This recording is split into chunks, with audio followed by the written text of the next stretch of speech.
రష్మి గౌతమ్ దాదాపు 12 ఏళ్లుగా ప్రేక్షకులని అలరిస్తున్న comedy show Jabardasth.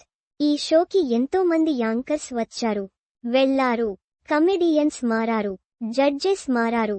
అయినా కూడా ఈ షో అన్స్టాపబుల్ గా వినోదం పంచుతూనే ఉంది. ముందు అనసూయ ఈ షోకి యాంకర్గా వ్యవహరించగా, ఆ తర్వాత రష్మి కూడా జాయిన్ అయింది. దాదాపు ప్రారంభం నుండి ఈ కామెడీ షోకి యాంకర్గా ఉంటూ అలరిస్తుంది రష్మి. అయితే ఒక్కోసారి రష్మిపై జబర్దస్త్ కమెడియన్స్ కొన్ని పంచ్లు విసురుతారు. కొన్నింటిని లైట్ తీసుకుంటుంది, మరి కొన్నింటిపై మాత్రం సీరియస్ అవుతుంది. తాజాగా జబర్దస్త్ ఎపిసోడ్కి సంబంధించిన ప్రోమో విడుదల చేయగా, ఇందులో బుల్లెట్ భాస్కర్, జబర్దస్త్ వర్ష కలిసి కొత్తగా పెళ్లి చేసుకుంటారు.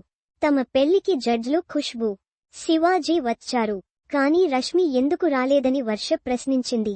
అప్పుడు భాస్కర్, మార్చి 1న మన పెళ్లి రోజు, అదే రోజు పెన్షన్ వచ్చే రోజు కూడా, కాబట్టి అవి తీసుకోవడానికి వెళ్లి ఉంటుంది అని తెలిపారు. దెబ్బకి రష్మి మొహం మాడిపోయింది, కానీ ఆ వెంటనే సెటైర్ వేస్తుంది. మీరు పెన్షన్ మిస్ అయ్యారా అంటూ పంచ్ వేసింది. ఆ తర్వాత జబర్దస్త్ వర్ష వెళ్లిపోగా భాస్కర్ ఒక్కడే నిలుచొని ఉన్నాడు. అప్పుడు భాస్కర్ రష్మి వైపు చూస్తూ రమ్మంటూ సైగలు చేశాడు. ఒక్కసారిగా అంతా షాక్ అయ్యారు.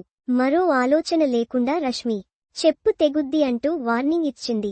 అసలు నీకు సిగ్గు ఉందా? మీ ఇంట్లో అక్కా చెల్లెళ్ళు లేరా అంటూ నిలదీసింది. పిచ్చి పిచ్చి పనులు చేస్తే ఊరుకునేది లేదు అంటూ చాలా సీరియస్ అయింది.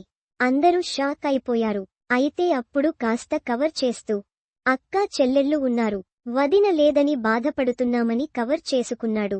దాంతో రష్మి ముఖంలో నవ్వులు పూశాయి.